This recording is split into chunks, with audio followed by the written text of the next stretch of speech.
2026 ഫെബ്രുവരി 4 മുതൽ 8 വരെ കാസർഗോഡ് കുനിയ എന്ന പ്രദേശത്ത് വരക്കൽ മുല്ലക്കോയ നഗറിൽ വെച്ച് നടക്കുകയാണ്. ആദർശവിശുദ്ധി നൂറ്റാണ്ടുകളിലൂടെ എന്ന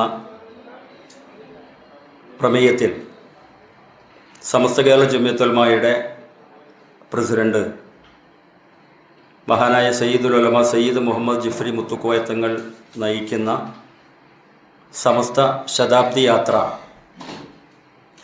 കഴിഞ്ഞ 19-ാം തീയതി കന്യാകുമാരിയിൽ വെച്ച് പ്രയാണം ആരംഭിച്ചിരിക്കുകയാണ്. 3 സംസ്ഥാനങ്ങളെ ബന്ധിപ്പിച്ച് 28-ാം തീയതി മംഗലാപുരത്ത് യാത്ര സമാപിക്കുകയാണ്.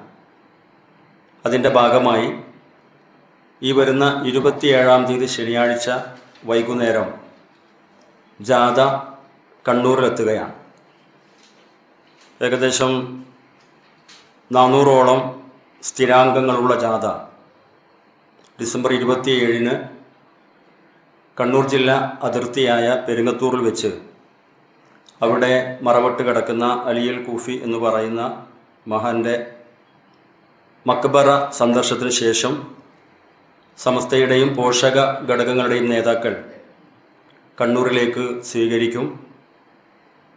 വൈകുന്നേരം 4 മണിക്ക് വാരത്ത് വച്ച് നിരവധി വാഹനങ്ങളുടെ അകമ്പടിയോടുകൂടി കണ്ണൂർ ജവഹർ സ്റ്റേഡിയത്തിനടുത്ത് എത്തിച്ചേരും. അവിടെ നിന്ന് പ്രത്യേക യൂണിഫോം ധരിച്ച പ്രവർത്തകന്മാർ SKSSFൻ്റെ ഹിദുമയുടെ ആമിലയുടെ വിക്കായുടെ പ്രവർത്തകന്മാർ ദഫ്മുട്ടിൻ്റെയും സ്കൗട്ടിൻ്റെയും ഫ്ലവർ ഷോയുടെയും അകമ്പടിയോടുകൂടി പൊതുസമ്മേളന നഗരിയായ കണ്ണൂർ ടൗൺ സ്ക്വയറിന് മുൻവശമുള്ള ഷംസുൽ ഉലമ നഗരിയിൽ എത്തിച്ചേരും. സമ്മേളനം 4:30-ന് ആരംഭിക്കും. സമസ്ത കേരള ജമിയത്തുൽ ഉലമയുടെ കേന്ദ്ര മുശാവറ ട്രഷററും സ്വാഗത സംഘം ചെയർമാനുമായ PP ഉമർ മുസ്ലിയാരുടെ അധ്യക്ഷതയിൽ മന്ത്രി രാമചന്ദ്രൻ കടന്നപ്പള്ളിയാണ് ചടങ്ങ് ഉദ്ഘാടനം ചെയ്യുന്നത്.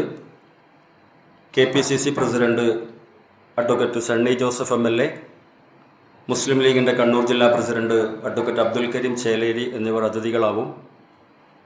ഈ ജാഥയുടെ ഉപനായകന്മാരായ സമസ്ത കേരള ഇസ്ലാം മത വിദ്യാഭ്യാസ ബോർഡിൻ്റെ general secretary MT Abdulla Musliyar, SKSSFൻ്റെ സംസ്ഥാന പ്രസിഡന്റ് പാണക്കാട് സയ്യിദ് ഹമീദ് അലി ശിഹാബ് തങ്ങൾ, കോഴിക്കോട് ഖാദി സയ്യിദ് മുഹമ്മദ് കോയ ജമലൈലി തങ്ങൾ, കേന്ദ്ര മുശാവറ അംഗം TS ഇബ്രാഹിം മുസ്ലിയാർ തുടങ്ങിയവർ ചടങ്ങിൽ പങ്കെടുക്കും.